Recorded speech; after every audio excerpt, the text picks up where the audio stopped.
Fala, torcedor, tudo bem? Alexandre Mota aqui ao lado de Daniel Farias, para a gente seguir nesse caminho final da Série A do Campeonato Brasileiro, 36ª rodada.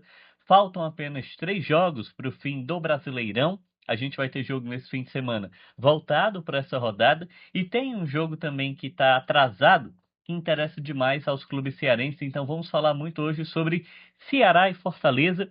E eu já adianto para você, Daniel, que esse é um fim de semana que eu estou chamando fim de semana dos 100 mil. Espero que tenhamos 100 mil É torcedores verdade. participando, ocupando a Arena Castelão. Até dentro de um contexto histórico, né, para quem está chegando agora para acompanhar o futebol cearense, historicamente a gente não tem podido, né, nos últimos anos a gente não tem tido a oportunidade de utilizar a Arena Castelão de forma consecutiva, né, de um dia para o É outro. verdade. O governo do estado tinha até Foi uma lançado uma portaria, portaria, né? né? Havia a expectativa de que esses jogos tivessem um intervalo de pelo menos ali 66 horas para evitar um grande desgaste no gramado. Nos últimos anos isso se tornou uma pauta, né, muito recorrente aqui no futebol brasileiro, né, uma pauta nacional. Todo mundo reclamava do gramado da Arena Castelão. Então, a Arena Castelão tomou medidas, adotou essa cautela, mas para esse fim de semana, pela importância dos jogos e também pelo caráter decisivo de reta final do Campeonato Brasileiro, o governo do estado liberou. Então, teremos 2 jogos, e é por isso que eu estou chamando do fim de semana dos 100 mil. Espero que nós tenhamos 50 mil no sábado e 50 mil no domingo também, porque esses jogos são fundamentais, vitais, ali no cenário, né, de sobrevivência, de permanência, de objetivos, tanto de Ceará quanto de Fortaleza. E qual é o primeiro jogo? O primeiro jogo é sábado, Ceará e Cruzeiro, 9 horas da noite. Esse jogo já sofreu mudança logo de cara, né, Daniel? Sim. Era 8h30, aí disseram depois que ia ser 9h30, mas no fim das contas foi marcado para 9 horas da noite. E esse jogo é muito importante porque o Ceará ele inicia a rodada, sem a gente olhar para os outros jogos, ele inicia a rodada ali na 14ª posição com 42 pontos. A distância dele hoje para a zona, né, Daniel, é ali em torno de 4 pontos. Não é uma distância tão grande, mas ele está perto de chegar aos 45, que é aquela pontuação que todo mundo indica que encaminha, Sim. garante, né, matematicamente a permanência. Então, se tem 42 para chegar em 45, Daniel, falta uma vitória. Uma vitória. Basicamente, essa é a importância do jogo Ceará e Cruzeiro. Exatamente. Eu acho que nesse momento, Alexandre, o Ceará tem que se concentrar em fazer a sua parte. Ele tem aí de mão beijada a oportunidade de, quem sabe, conseguir esses 3 pontos. Faltam apenas três, a gente estava falando, né? Desde aquela vitória que ele conquistou sobre o Corinthians, fora de casa, ele estava bem pertinho ali de conseguir a pontuação necessária para garantir a sua permanência. Acho que nesse momento, inclusive, o Ceará tem que se preocupar mais com o seu jogo, Alexandre, do que com qualquer outro resultado que as equipes que estão ali também na parte de baixo da tabela possam ter nessa rodada. É o momento dele se concentrar e fazer valer essa atmosfera que você comentou, Alexandre, que deve ser criada na Arena Castelão, expectativa de casa cheia. Na sexta-feira teve treino aberto, tudo isso para tentar criar esse clima de decisão que precisa ser visto também dentro de campo pelos jogadores, né? Nos dois últimos jogos o Ceará acabou cometendo algumas falhas logo no início da partida. Isso aconteceu contra o Inter, aconteceu contra o Mirassol, mas não pode acontecer hoje contra o Cruzeiro. Então, que o Ceará possa encarar essa partida como uma decisão de fato, está muito perto de alcançar o seu objetivo, não pode relaxar enquanto não chegar nesses 45 pontos. Os dois jogos depois dessa partida, Alexandre, são muito difíceis, né, contra Flamengo e contra Palmeiras, então, para não se complicar, cabe ao Ceará tentar fazer o dever de casa e vencer o Cruzeiro, seria uma vitória de fato fundamental para garantir essa permanência do Ceará na elite do futebol brasileiro. E internamente o Ceará reconhece, né, esse caráter decisivo. Não à toa realizou o treino aberto na sexta-feira e o próprio presidente do clube, né, ainda naquela mesma data, na quinta-feira, na verdade, ele emitiu um comunicado, uma carta Sim, aberta, ressaltando a importância do torcedor alvinegro, ressaltando realmente a isso. importância da torcida alvinegra estar presente na Arena Castelão. Eu confesso para você que a torcida do Ceará nem precisa disso, nem precisa de apelo. Ela já vai, né? Ela, a qualquer aceno, ela atende, ela corresponde, ela Lota o sabe do Castelão. papel dela. Então a tendência realmente é que esteja com o Castelão lotado. Para enfrentar um Cruzeiro, meus amigos, que hoje é basicamente ali o terceiro colocado do campeonato, tem 68 pontos. Hoje, a chance de título do Cruzeiro está em torno ali de 2%, mas são 2%. Ainda tem porcentagem, né? E se ele vencer o time do Ceará, ele assume a vice-liderança do Isso. campeonato, porque Palmeiras e Flamengo já disputaram a 36ª rodada, porque estarão no sábado disputando a final da Libertadores. Então, a gente sabe desse apelo, o Cruzeiro promete utilizar força máxima, Isso. e aí o Léo Condé vai precisar ter muita atenção com o Caio Jorge, com o Matheus Pereira também, e ter uma dúvida, né? Acho que o Léo Condé vai precisar definir isso. Se o Vina volta ou não para o time titular, talvez esse seja o grande aspecto ali que o Léo Condé precisa trabalhar hoje, né, Daniel? Porque o Vina acabou sendo expulso, né, diante do Internacional, prejudicou demais a equipe naquela ocasião.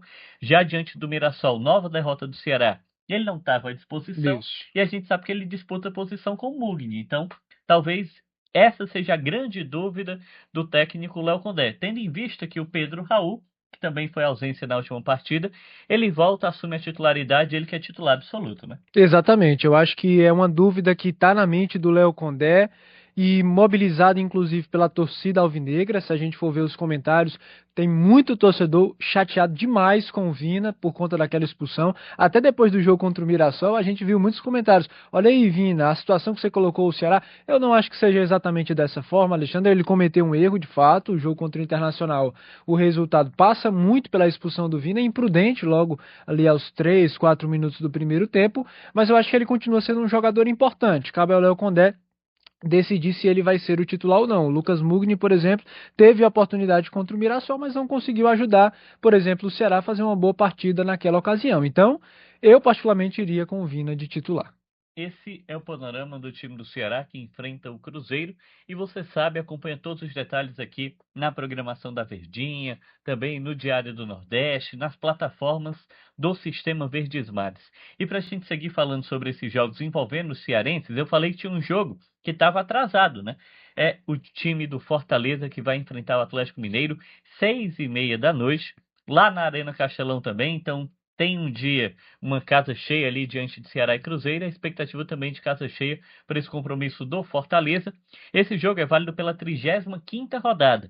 Só que naquele último fim de semana, o Atlético Mineiro estava envolvido na final da Copa Sul-Americana, né? Acabou inclusive sendo derrotado nos pênaltis pro Lanús da Argentina, e por conta disso esse jogo foi realocado para esse domingo. Então o Fortaleza entra em campo buscando manter a sequência de invencibilidade. Meu amigo, 7 jogos sem 7 jogos, perder Alexandre. é realmente um feito extraordinário. Eu diria que, para a condição que o Fortaleza estava, chegar na reta final do campeonato ainda com alguma esperança, é um feito realmente incrível para a equipe do Fortaleza, mas não seria épico se ele não conseguisse escapar. Então é fato, ele precisa de mais um resultado positivo, entra em campo almejando isso novamente, porque o Fortaleza hoje tem 37 pontos, é o 18º colocado, em que pese os outros adversários, né?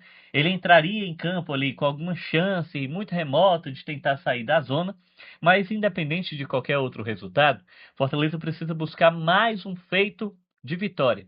Precisa buscar mais um resultado positivo, porque ele acumula 2 vitórias seguidas, né? Isso. Ele vem de uma vitória ali diante do Bahia, fora de casa, depois consegue também vencer o Bragantino novamente fora de casa, ou seja, jogando como visitante, né? E agora ele tenta resolver a vida dele em casa. Então, esse é o panorama de mais uma final, é mais uma rodada que a gente está aqui falando do Fortaleza, Isso. Daniel, em que o Fortaleza chega com a corda no pescoço, mas com a esperança do lado. Esperança do lado, esperança renovada, esperança crescente do lado do Fortaleza por aquilo que ele tem feito dentro de campo, Alexandre. Sempre a gente analisava e a gente tem repetido essa frase: é mais uma decisão, é mais uma final, não tem outro resultado que interesse ao Fortaleza que não a vitória.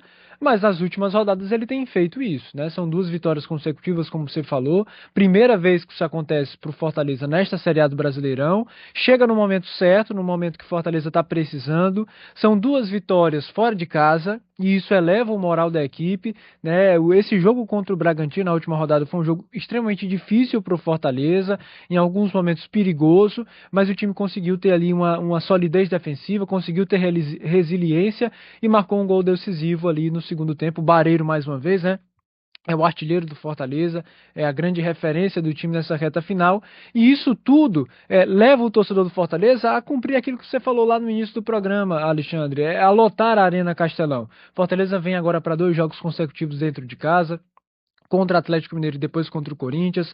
O torcedor está esperançoso, por mais que esteja preocupado ainda, né? A preocupação ela só vai encerrar quando terminar o Campeonato Brasileiro. Mas ele tem visto que o seu time tem lutado. Acho que essa é a grande lição que fica e que o Fortaleza possa agora repetir isso contra o Atlético Mineiro. A gente viu há poucas semanas o Fortaleza lutando bastante fora de casa contra esse mesmo Atlético Mineiro, indo atrás de um empate ali heróico, que ele possa lutar mais uma vez e dessa vez sair com uma vitória que seria realmente fundamental, seria a terceira vitória consecutiva, seria o 8º jogo consecutivo sem perder na competição. Seria de fato para consolidar essa arrancada e depois ir para o jogo contra o Corinthians e depois encerrar com o Botafogo.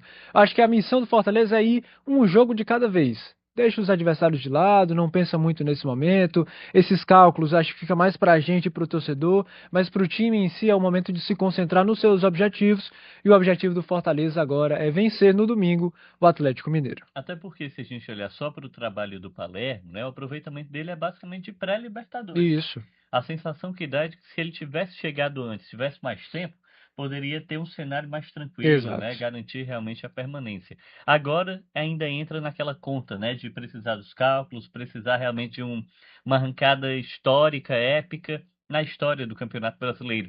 Apenas o Fluminense conseguiu escapar lá em 2009, aquele time de guerreiros, né? Do Fred. Aquele foi o único time que conseguiu escapar do rebaixamento na mesma condição de pontuação que estava o Fortaleza. Fortaleza conseguir essa arrancada épica, histórica, mas ele ainda precisa de mais resultados, como o Daniel bem pontuou. Enfrenta o Atlético, depois o Corinthians, depois o Botafogo, e a vida do Fortaleza é ir jogo a jogo. E para esse compromisso, né, assim como ocorreu diante do Bragantino, Fortaleza não vai contar com Bruno Pacheco.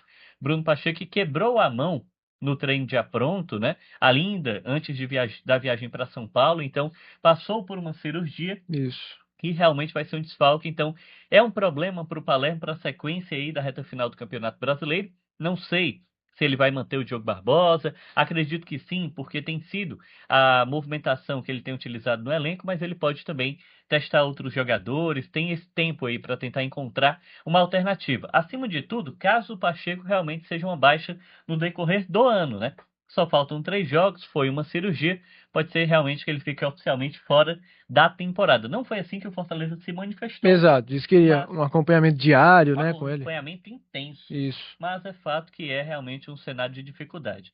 Diante desse contexto, né, para além desse cenário, é um Fortaleza que vai entrando em campo diante de um Atlético Mineiro que no último jogo, né, conseguiu empatar, na verdade, com a equipe do Isso. Flamengo, mas lutou muito, né, naquela ocasião. Tentou demais ter algum tipo de resultado naquela alternativa, acabou que isso não se consolidou. E outro panorama também que é importante ser ressaltado é o fato do time do Atlético Mineiro, né, ter sido derrotado da Sul-Americana, então não tem vaga garantida na Libertadores. O foco é o Brasileirão agora. E nesse momento, se a gente para olhar, ele está ali, inicia a rodada, né, em 12º, né, tem ali cerca de 45 pontos e está a 3 do São Paulo. Exato. Ou seja, está próximo, quem sabe, também São Paulo, de inclusive, viu, meu amigo? goleada 6-0 homérica, pro né? Fluminense. Foi realmente uma goleada, assim, assustadora. E o Atlético Mineiro tá olhando para o São Paulo, né, Daniel? Porque ele tá pensando ali, se virar G8 eu vou para a Libertadores. Eu aproveito a minha vaguinha, então assim, é uma equipe que não está morta, como algumas pessoas podem dizer. É uma temporada abaixo do Atlético Mineiro, isso é verdade. A perda do título, né, da Sul-Americana abala os jogadores, a gente até estava comentando, né, os registros que o Atlético Mineiro fez do treino de reapresentação após, né, perder a final da Sul-Americana, os jogadores bem abatidos, mas o time ainda busca uma classificação para a Libertadores, por isso cabe muita atenção ao Fortaleza. Esse é o panorama, foi isso que a gente falou sobre o contexto do fim de semana. O time do Ceará entrando em campo no sábado, o Fortaleza entrando em campo no domingo. Expectativas realmente de um Castelão totalmente lotado para esses compromissos. E esse é o cenário. A gente vai se despedindo por aqui. Agradeço mais uma vez Valeu, Daniel Alexandre. Farias. E esse foi o nosso pré-jogo. Você acompanha todas as partidas com transmissão ao vivo na Verdinha, acompanha também no Diário do Nordeste, em tempo real, plataforma do Sistema Verdes Mares como um todo. Tá dado o recado. Abraço para todo mundo.